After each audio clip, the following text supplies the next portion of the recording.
Cette fois, c'est la fin, on se retrouve dans une nouvelle vidéo Lego Magazine. Aujourd'hui, Ninjago Legacy du mois d'avril 2024. Et on commence direct avec les figurines. Ici, on a la figurine de Zane Evolution. Alors, bon, c'est la version sans épaulettes qu'on a déjà vue à maintes reprises, que ce soit dans les sets ou dans le magazine d'ailleurs. C'est la version, on traite la même, tout simplement, que dans son robot Evo à 10 euros, ainsi que dans d'autres magazines Jago Legacy qu'on a pu voir par le passé. Donc voilà, c'est pas du tout nouveau. Ici, l'arrière de la minifig. C'est la tête du coup de la saison 8, hein, cela va de soi. Et en termes d'accessoires, ce sera un petit katana doré. Si vous l'aurez remarqué, vous êtes plutôt bon, hein. On a une petite erreur d'impression sur les dents. Voilà, une petite trace grise, malheureusement. Bon, ça change pas grand chose avec la cagoule, mais bon, c'est quand même à noter. Ici, on a le roi squelette évolution, hein, justement de la seconde vague Evo. Donc là, c'est la même figurine trait pour trait, à quelque chose près, c'est-à-dire la cape, que dans le magazine Jago Legacy de juin 2023. Effectivement, donc voilà, la figurine n'est pas nouvelle dans le magazine, néanmoins avec la cape, c'est une nouveauté. Donc ça, c'est plutôt cool. Et finalement, c'est à peu près encore à quelque chose près, c'est-à-dire l'os. C'est la même figurine que dans les sets finalement. Puisque l'os, au final, c'est, vous savez, le nouveau moule qui va dans le petit sachet de pièces sup des armes squelettes, justement. Donc ça, ils peuvent pas le mettre dedans. Mais voilà, sinon, c'est la même figurine à quelque chose près. Donc la voir comme ça dans le magazine, avec la cape et tout, c'est plutôt cool. Du coup, c'est une cape trouée, hein, cela va de soi. Et du coup, ici, on a l'arrière du torse. Pas de seconde expression faciale, ça c'est dommage. Une petite épée de chevalier fera très bien l'affaire. Dommage qu'on n'ait pas un petit katana rouge pour aller avec la scène où on les voit dans Dragon Rising saison 1. Ça aurait été une petite référence plutôt sympa. Bon, dommage. Maintenant, la carte. Ici, vous avez la carte en édition limitée LE15, Lloyd édition limitée. Elle appartient à la série 7 de cartes à collectionner Lego Ninjago. Donc voilà, donc on fait le tour des diverses surprises. On va regarder là l'un des atouts principal de ce magazine, c'est bien évidemment les boîtes en métal. Juste ici, donc avec la nouvelle, donc avec Zane et le roi squelette juste ici, et donc la tête de Zane sur le côté, la tête du roi squelette juste là, les deux logos qui s'affrontent. Legacy Box, la R qui est semblable à toutes les autres. Voilà, c'est un truc en plus, c'est un truc qu'il n'y a pas dans les autres magazines. C'est plutôt cool, ils auraient pu juste garder l'emballage plastique avec cartonné comme avant.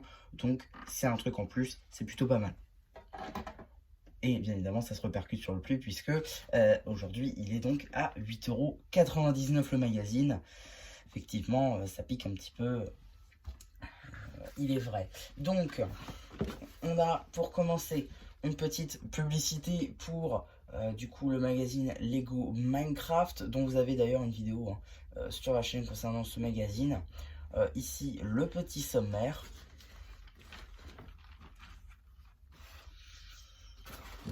Donc ici une BD que malheureusement vous ne retrouverez pas sur la chaîne BD puisque tout simplement ça passe pas en fait sur imprimante. Je peux pas scanner les pages, donc du coup celles-là vous les avez pas, les magazines Ninjago Legacy, sauf s'ils ressortent après en Ninjago Legacy Comics et que je les prends. À ce moment-là, oui, vous les aurez, mais pas de ce magazine-ci en tout cas. Voilà, donc ça a l'air d'être la suite des anciennes BD qu'on avait eu d'ailleurs, hein, sur les squelettes Evo, donc c'est plutôt cool. Juste ici, on a d'ailleurs une petite publicité pour le Mech Climber, le Climber Mech plutôt de Kai, suite de cette BD. D'ailleurs, elle a l'air plutôt sympathique, mais malheureusement, c'est pas canon. Voilà, plutôt sympa, hein, qui reprend donc les squelettes et les sets tout simplement de la gamme Evo. Donc ça aussi, c'est plutôt cool. Fin de la BD, avec ici un petit poster de la saison 11 avec tous les ninjas en mode Forbidden Spinjitzu interdit. L'un des meilleurs posters à mon sens du magazine. Pour le coup, il est magnifique. Je trouve personnellement qu'il est magnifique. Et je pense même le détacher d'ailleurs personnellement. Puisque franchement, il est vraiment magnifique.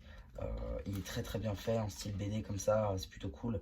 Et bon, Bon, après, l'histoire comme ça n'est pas canon, même si on les voit, parce que tout simplement, ben, ils reconnaissent pas Kai, donc en soi, ça peut pas être canon, mais bon, soit. Suite du coup du poster avec les ninjas en ce qu'ils soient interdits, l'abonnement qui comprend donc le magazine Ninjago Legacy juste ici, un petit jeu juste là sur 2 pages, le grand quiz Ninjago avec des petits éléments, ce genre de choses. C'est plutôt cool, c'est plutôt sympa, ça remet en arrière, ça permet de se rappeler quelques petites choses, c'est plutôt cool. Pourquoi pas. C'est ce qu'on attend finalement dans un magazine Ninjago Legacy, d'avoir des souvenirs du passé finalement. Ici un petit jeu en mode Premier Empire, hein, avec erreur, panique informatique, ce genre de choses. Même si bon, c'est plus de l'informatique que réellement Premier Empire, mais ça peut rappeler quelques petites choses. Ici un petit jeu avec Clutch Powers. Encore un petit jeu ici, hein, avec les squelettes justement. Une petite page justement sur la saison 11. Le livre des héros. Alors c'est plus vraiment Legacy là, mais d'accord, pourquoi pas. Donc ça c'est le chapitre de feu toujours. À voir si on aura le chapitre de glace. Ici un petit jeu avec Pixal. Et là, incompréhension. Pourquoi est-ce qu'on a des reviews papier des sets Dragon Rising? Aucune idée. C'est assez bizarre finalement de retrouver ça, même si bon, après tout pourquoi pas, puisque Legacy et Evo, même si on retrouve encore du Evo en rayon, Legacy est un petit peu sorti des rayons, donc bon ok, mais bon, ça fait bizarre quand on attend du Legacy d'avoir du Dragon Rising. Ici, bon, encore un petit jeu sur 2 pages avec d'anciens adversaires, notamment 2 en version Legacy et Iron Baron, qu'on peut affronter les ninjas à travers différentes saisons.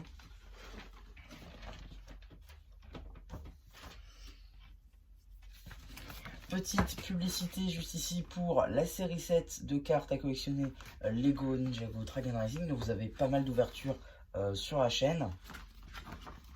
Et petite publicité pour le magazine Lego Star Wars du mois d'avril, donc de ce mois-ci. Je sais pas si je le prendrai ou pas, je sais pas encore. Peut-être pas, je sais pas. Vous verrez bien de toute manière si vous verrez la vidéo sur la chaîne. Et donc qu'est-ce qu'on a dans le prochain numéro?